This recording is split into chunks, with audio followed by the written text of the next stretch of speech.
Bhagwanbhai, organic farming તમે કેટલા વર્ષથી કરો છો? હું સાહેબ છેલ્લા 6 વર્ષથી કરું છું. ઓકે.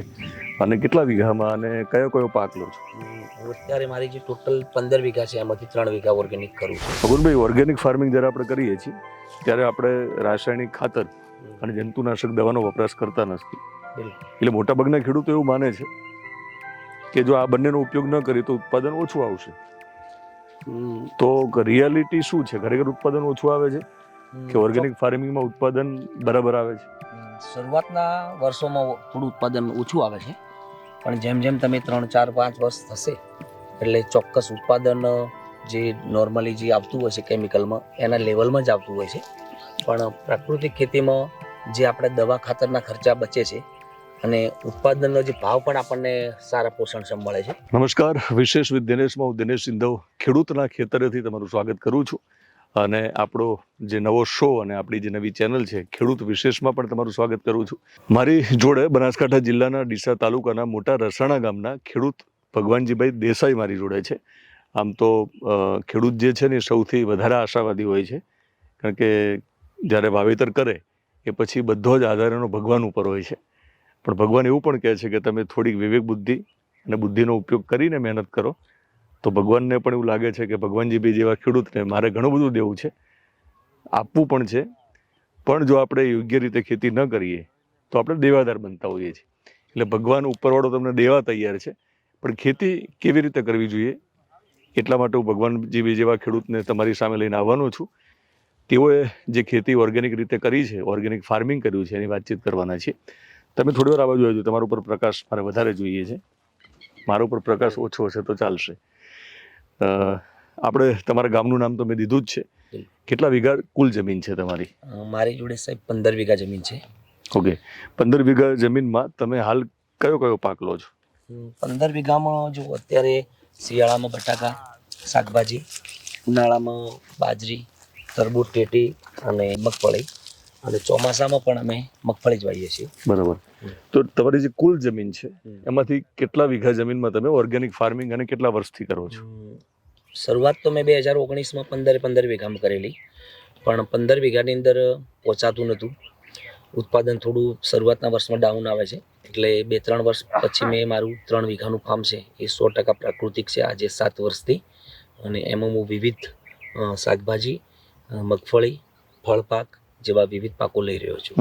આપણે જે જમીનના જે ટુકડામાં છીએ, આપણે તમારા ખેતરના જે ભાગમાં છીએ, તો અહીંયા કયો કયો પ્રાકૃતિક ખેતીના ભાગરૂપે આપણે પાક લઈ રહ્યા છીએ? આપણી નજર સામે જ છે કે આ 1 વીઘામાં અહીંયા બટાકા હતું, 1 વીઘા એ એના 4 ઢગલા છે, અને આ પણ એક પ્રાઇવેટ મોલને જ આપેલા છે 22.5 રૂપિયા કિલો, એટલે 450 રૂપિયા મણના ભાવથી. આપ તમને બતાવું એ બટાકાની ક્વોલિટી આપ જોશો તો કેમિકલ કરતી પણ આપને એકદમ સુંદર અને ચમકવાળા બટાકા હશે. અને એની ક્વોલિટી જુઓ કે આ બટાકા છે એ કોઈ પણ કેમિકલ રહિત છે, 100% પ્રાકૃતિક છે. જે ગાયના છાણ, મૂત્ર અને જે બેક્ટેરિયા એનાથી આ પકવેલા બટાકા છે. ઓકે. એટલે આની અંદર કોઈ તો મિત્રો ભગવાનભાઈ એવું કહેવા માંગે છે કે બટાકા એટલા માટે સારા છે કે ઓર્ગેનિક છે, એટલે રાસાયણિક ખાતર અને જંતુનાશક દવાનો બિલકુલ ઉપયોગ કર્યો નથી. તો મારે સમજવું છે કે તમે જે કીધું કે તમે ગૌમૂત્ર આધારિત જે ગાયના છાણનો ઉપયોગ કરીને જીવામૃત બનાવ્યું હશે, અને કલ્ચરનો પણ તમે ઉપયોગ કર્યો, તો એ પાકને કઈ રીતે આપ્યું તમે? કારણ કે હું અહીંયા જોઉં છું પાઇપલાઇન. તો શરૂઆત તો ત્યાંથી કરીએ કે જે બેઝલ ડોઝની અંદર આપણે જ્યારે ખેતરની તૈયારી દિવાળી ઉપર કરીએ છીએ ત્યારે આની અંદર મેં 5 ટ્રોલી ખાતર નાખ્યું હતું. એના પછી છાણની રબડી એટલે લિક્વિડ સ્વરૂપમાં છાણનું બનાવી અને બનાસ ડેરી દ્વારા જે મળે છે એનો છંટકાવ કરાયો હતો. અને પછી ખેડ કરી અને આપણા બટાકાનું મેં સોઈંગ કર્યું હતું. એના પછીની જે બી ટ્રીટમેન્ટ છે, જીવામૃતની છે, બેક્ટેરિયલની છે, એ મેં સ્પ્રિંકલર પદ્ધતિથી દર અઠવાડિયે એકાદ વાર અમે કન્ટિન્યુઅસ એનું ચલાવ્યું હતું. બિલકુલ. આમ તો મોટાભાગના ખેડૂતને ખબર હશે, પણ માનો કે હજુ પણ અજાણ હોય તો એ લોકો પણ તમારા રસ્તે ચાલવા માંગે, તો એટલે જમીન પ્રમાણે સમજાવો કે તમે કયા પાકમાં તો કેટલી જમીનમાં આ પ્રકારે જીવામૃત તૈયાર કરવું હોય તો શું કરવાનું? જનરલી 1 એકરની અંદર 1 બેરલ જીવામૃત માટે જોઈએ તો તમારી જેવી જરૂરિયાત હોય જમીન એ પ્રમાણે તમારે 5 એકર હોય તો 5 બેરલની આપણે જી જરૂરિયાત પ્રમાણે બનાવવું જોઈએ અને અઠવાડિયાથી 10 દિવસે 1 બેરલ આપવામાં આવે બરાબર તો એના માટે ઇનફ છે. બરાબર. અને વાત રહી આ બટાકાની, તો બટાકા એક હાઈ મતલબ એને એક ખાતરની જરૂર હોય છે, એટલે એને બીજા પાકોના સાપેક્ષમાં આમાં થોડું છાણિયું ખાતર આપણે વધારે આપવું પડશે તો જ ઓલા કેમિકલ બટાકાના લેવલમાં એની સાઈઝ આપણે બનાવી શકીએ. સમજાવવા માટે કહેશો 1 વીઘામાં કેટલું? હા, વીઘામાં જુઓ જનરલી કેમિકલ જે ખાતરથી બટાકા તૈયાર થાય છે એ એવરેજ 140 થી 150 બેગનું ઉત્પાદન મળે છે, જ્યારે મારું આ ઉત્પાદન છે એ 100 થી 110 બેગ મળશે, એટલે 30-40 બેગ ઓછું ઉત્પાદન છે પણ સામે મને પોષણક્ષમ ભાવ મળી રહ્યા છે. સમજાવો કઈ રીતે ઉત્પાદન માનો કે ઓછું થયું? હા, ઉત્પાદન ઓછું થયું એટલે સમજો કે ઓલા જે કેમિકલ છે એનાથી આપણને 10-20 બોરી ઓછું ઉત્પાદન છે, પણ સામે આપણો જે રાસાયણિક ખાતરનો ખર્ચો, રાસાયણિક દવાઓનો ખર્ચો કે જનરલી વીઘા પાછળ 15-20 હજારનો આવતો હોય છે, એટલે સીધો એક પહેલી વસ્તુમાં સીધો એ બચી ગયો. અને એના પછી જે ભાવ અત્યારે બાદશાહ બટાકાના બજારમાં 10 રૂપિયા ચાલે છે, જ્યારે મારા 22.5 રૂપિયા મારું આ બટાકું અત્યારે મેં આપ્યું છે, એટલે એનાથી ભાવ મને ડબલ મળ્યો બટાકાનો. બરાબર. એટલે સમજો કે ઓલો 150 કટ્ટાના ભાવ મળ્યા છે એ મને 200 કટ્ટાના ભાવ મળ્યા, કારણ કે 110 નીકળશે તો 220 ના ભાવ મને મળી રહ્યા છે. ઓકે, ભાવની રીતે. બરાબર. આપણને એ રીતે પણ પોષણક્ષમ ભાવ મળી રહેશે અને ખાવાવાળો વર્ગ જે ખાશે જે પણ એ આપણો ભારતીયની તંદુરસ્તી પણ 100%. એટલે એના શરીરમાં રોગ નહીં થાય, એનું પાપ તમને નહીં લાગે. બિલકુલ. એટલે તમને કેટલું પુણ્ય મળશે એમાં ના જઈએ, પણ તમને પાપ નહીં લાગે એ બોન લાગે બહુ મોટો ફાયદો છે. તો મિત્રો, ઓર્ગેનિક ફાર્મિંગ કરવાનો સૌથી મોટો ફાયદો ખેડૂતને એ છે કે ન ખબર પડતા એ જે પાપ કરે છે, કારણ કે જંતુનાશક દવા અને રાસાયણિક ખાતરથી આપણી જે ધરતીમાં છે એ ધરતીમાં પણ બીમાર પડે છે અને ધરતીમાંની અંદર જે બીજા જીવો છે એને પણ આપણે મારીએ છીએ. એ પાપ તો લાગતું જ હતું, પણ હવે જ્યારે મનુષ્ય જ્યારે આનો ઉપયોગ કરે ત્યારે કેન્સરનું પ્રમાણ વધી રહ્યું છે, તો ન ખબર પડતા આપણે ક્યાંક એ પાપના ભાગીદાર બનતા હોઈએ છીએ. તો એમને બહુ સરસ રીતે સમજાવ્યું છે. ઓકે, 1 કટ્ટુ એટલે 50 કિલો? 50 કિલો. ઓકે, તો એમને કહ્યું છે કે શરૂઆતમાં જ્યારે તમે ઓર્ગેનિક ફાર્મિંગ કરશો તો ચોક્કસ ઉત્પાદન ઓછું આવશે, કારણ કે તમે અત્યાર સુધી રાસાયણિક ખાતર અને જંતુનાશક દવાનો ઉપયોગ કરો તો એ તમને લાગે ઉત્પાદન વધારે, પણ છેલ્લે તમારા ખિસ્સાને તો મોટું નુકસાન છે એવું એમને સમજાવ્યું છે. તો આમાં કેટલો ખર્ચો છે તમે જે કીધું? જીવામૃતમાં કંઈ નહીં, સમજો કે ગૌમૂત્ર અને છાણ તો ખેડૂતને ત્યાં મળી જ રહે. જીવામૃત બનાવવા માટે 1 કિલો ગોળની જરૂર પડે છે અને 1 કિલો કોઈ પણ ધાન્યનો લોટ, એટલે સમજો કે 50 રૂપિયા કે 100 રૂપિયા 1 બેરલ જીવામૃત બની જાય છે.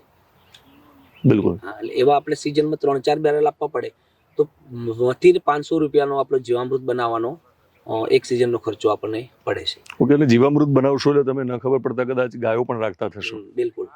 એટલે એ પણ ફાયદો થવાનો કે તમે પશુપાલક પણ બનશો, એનું દૂધ મળશે, ઘી મળશે, એટલે ગાયની પણ આપણે ન ખબર પડતા સેવા કરીશું. બટાકા ઠંડા કેમ લાગે છે? બટાકામાં તમે એની તાસીર છે કે તમે આજે સમજાવો ને, જે લોકો ખેડૂત નથી એને પણ મજા આવશે એમાં. હવે સાહેબ જુઓ કે નજીકથી બતાવો, હું અંદર હાથ નાખીશ તો એસી જેવું લાગશે. બિલકુલ. તમે ચાલો ચેક કરો. મિત્રો, આ બટાકા છે, તમે જુઓ તો અંદર મેં અહીંયા હાથ નાખ્યો છે તો મને એસી જેટલી ઠંડક અહીંયા મળે છે. તો આ કુદરતની જે કમાલ છે ને, અથવા ભગવાન છે એની ફરી સાબિતી છે કે અને બનાસકાંઠામાં તો ગરમી પણ વધારે પડે છે. ત્યારે તમે 35 ડિગ્રી પ્લસ છે અત્યારે, આપણે બપોરના 1 વાગે શૂટિંગ થઈ રહ્યું છે. બિલકુલ. આજે 35-40 ડિગ્રી હશે અત્યારનું તાપમાન. બિલકુલ. પણ આની અંદર તમે જુઓ ને તો અત્યારે એકદમ કુલ છે એકદમ. હા, તો એસી જેવી ઠંડક જે છે ને એ આ કુદરતનો કમાલ સમજાવો, જે ખેડૂત નથી એને પણ ખબર પડે કે જે એના ઉપર જે ઢાંકવામાં આવ્યું છે ને, બરાબર, આ બટાકાના છોડ છે. ઓકે, બરાબર. હવે બટાકાનો ઢગલો કર્યા પછી એના ઉપર નાખવામાં આવે છે અને આ રીતે જો એને કંઈ પાણી ના અડે ને તો આજે 3 મહિના સુધી પણ આપણે સ્ટોર ખુલ્લા ખેતરમાં કોલ્ડ સ્ટોરેજ વગર પણ કરી શકીએ. એક સિંગલ બટાકું નહીં બગડે. એટલે કુદરતી કોલ્ડ સ્ટોરેજ છે. કુદરતી કોલ્ડ સ્ટોરેજ છે. પાણી અડવું ના જોઈએ. પાણી ના અડવું જોઈએ. તો આને 2-3 મહિના સુધી પણ આપણે એનો સ્ટોર કરી શકીએ છીએ. બિલકુલ. ટૂંકમાં એનો જે છોડ હતો જે સુકાઈ ગયો એ જ એના માટે એસી નું કામ કરે છે. દેશી એસી છે અને દેશી કોલ્ડ સ્ટોરેજ. કશું જ ના થાય, બિલકુલ. પાણી ના અડે તો 3 મહિના સુધી કંઈ ના થાય. ઓકે. તો મિત્રો, પાણી ત્યારે અડે જ્યારે કમોસમી વરસાદ આવે. અને માવઠું ક્યારે આવે? ત્યારે આપણે વૃક્ષો કાપી નાખીએ. બસ તો ખેડૂતોએ હવે એ પણ કરવું જોશે, લોકો કરે કે ના કરે, કે કમસે કમ તમારા ખેતરના શેઢે વૃક્ષારોપણ કરો. હવે જો બિલકુલ, તમને આપણે મારો કર્યું. સેઢા ઉપર જોશો ને બિલકુલ. તો સાહેબ 10-10 ફૂટે આખી બોર્ડર ખેતરને મેં કયા કયા વૃક્ષો વાયા છે આપણે? આમાં જુઓ તો બોર્ડર ઉપર મિલિયા દુબિયા છે, સરગવો છે, જી, પછી નીલગરી છે, પછી બીજા ફળકા પાકો પણ છે, માનો કે જામફળ છે. બરાબર. અને અહીંયા આ 1 વીઘાની અંદર આપ જોઈ શકો કે મારી જોડે 150 કેસર આંબા પણ છે. એમાં વિવિધ ખારેક, ચીકુ જેવા વિવિધ સિઝનેબલ ફ્રૂટ પણ વાવેલા છે. બિલકુલ. તો આપણે મોટાભાગે વાતચીત કરી લીધી છે કે તમારા આટલા વીઘામાં તમે આ પાક લઈ રહ્યા છો. હવે એનું ઉત્પાદન વિશે થોડી વાત કરશો કે કેવું ઉત્પાદન મળે છે આપણને? હા, ઉત્પાદનની વાત કરું સર તો તમે આ જે આપણું ફાર્મ છે 1 વીઘાની અંદર બટાકા હતા. બરાબર. તો આની અંદર 120 આજુબાજુ બેગનું કમ્પલસરી થશે. 5-10 પ્લસ માઇનસ થઈ શકશે. હવે આ બેગ મારી 1250 રૂપિયા જવાની છે. બરાબર. એટલે આની અંદર જનરલી મને 1.5 લાખથી 1.5 લાખનું પ્રોડક્શન બટાકાનું મળશે. એમાં મારું 20,000નું સીડનો ખર્ચો છે, 10,000 રૂપિયા છાણિયા ખાતરનો ખર્ચો છે. એટલે 30,000નો ખર્ચો છે. તો મને વીઘા પાછળ 1,20,000 રૂપિયાનો આમાં બેનિફિટ છે. ઓકે. જેની સાપેક્ષમાં કેમિકલમાં મને વીઘે 10,000 પણ અત્યારે નથી મળતા સાહેબ. ઓકે, બાજુના જ ખેતરમાં આ તમે? મારું જ છે. ઓકે. કોન્ટ્રાક્ટ ફાર્મિંગ હતું છતાં પણ આના સાપેક્ષમાં 10,000 થી 20,000 રૂપિયા વીઘે છૂટતા નથી. ઓકે. આ આંબા છે. તો આંબાની વચ્ચે મેં ઇન્ટરક્રોપમાં મેં વિવિધ શાકભાજી વાવેલી છે, જે મારી એક પ્રાઇવેટ મોલની અંદર જાય છે. ટામેટા મારા 28.5 રૂપિયા કિલો જાય છે અત્યારે. દૂધી મારી 1 કિલોના 70ના ભાવથી આખો શિયાળો ગઈ છે. ફક્ત 1 રો હતી એ હું તમને બિલ બતાવું, મારી જોડે 35,000ની બે દૂધી વેચી છે. કોઈ માનવામાં પણ ના આવે. અને હું કહું એટલે 35,000 રૂપિયાની મતલબ પીસ ઉપર જતી હતી. એક જ ખાલી આ બે રો હતી. બે રોમાં? હા, 100 ફૂટની 2 રો હતી. અને એની અંદરથી હજી બી ઓછા દિવસે 700-800 રૂપિયાની પર ડે મારી દૂધી જાય જ છે. ટામેટા બી દર ઓછા દિવસે 150-160 કિલો જાય જ છે. એ 32 રૂપિયા જાય છે. એટલે આંબા તો મારું મેઇન છે જ કે આમાં જે કેરી આવશે એ તો મને મળવાનું જ છે. પણ એના ઇન્ટરક્રોપમાં પણ મને ફૂલ છે, શાકભાજી છે, રીંગણા વિવિધ વાય અને વધારાની ઇન્કમ પણ આપણે મેળવી શકીએ છીએ. તો વાર્ષિક જે કુલ તમારી આવક છે માત્ર ઓર્ગેનિક ની જ વાત કરીએ તો કેટલી છે? સાહેબ આ 3 વીઘા છે ટોટલી. અમારે જો આજે 250 આંબા છે, એમાંથી 150 આંબા ફ્લાવરિંગ આવ્યું છે. તો એક આંબામાં 1,000 રૂપિયા ગણીશ ને તો બી મારું 1 લાખ રૂપિયાનું આંબાની આવક છે. શેઢાપાળા ઉપર ટોટલી આપ જોઈ લો, ફાલસા છે મેં 20,000માં આપ્યા છે. બટાકા 1.25 લાખની આજુબાજુના થશે. આ શાકભાજી જે અંદર વાવી છે એ મેં 35,000ની દૂધીને બધું વેચ્યું છે, છતાં હજી 15,000નું થશે. પાછું મેં ઉનાળું શાકભાજી મૂકી દઈશ એટલે એમાં પણ મળશે. એટલે જનરલી 3 વીઘાની અંદર મને 3 લાખ પ્લસ એવરેજ ખર્ચો કાઢતા હું આની અંદર 3 વીઘામાં કમાવું છું. બિલકુલ. અને તમે કહ્યું છે કે બાજુનું જે ખેતર છે જે કોન્ટ્રાક્ટ ફાર્મિંગના ભાગરૂપે તમે કોઈને એની સાથે તમે કરાર કર્યા છે. ઓકે. તો ત્યાં તમે એ પ્રયોગ આપણે નતો કર્યો ઓર્ગેનિક, તો એ તમે સમજાવ્યું કે ત્યાં એ કેટલા વીઘા છે? એ બાકીની 12 વીઘા છે ને એ કોન્ટ્રાક્ટ ફાર્મિંગ થી કર્યું છે.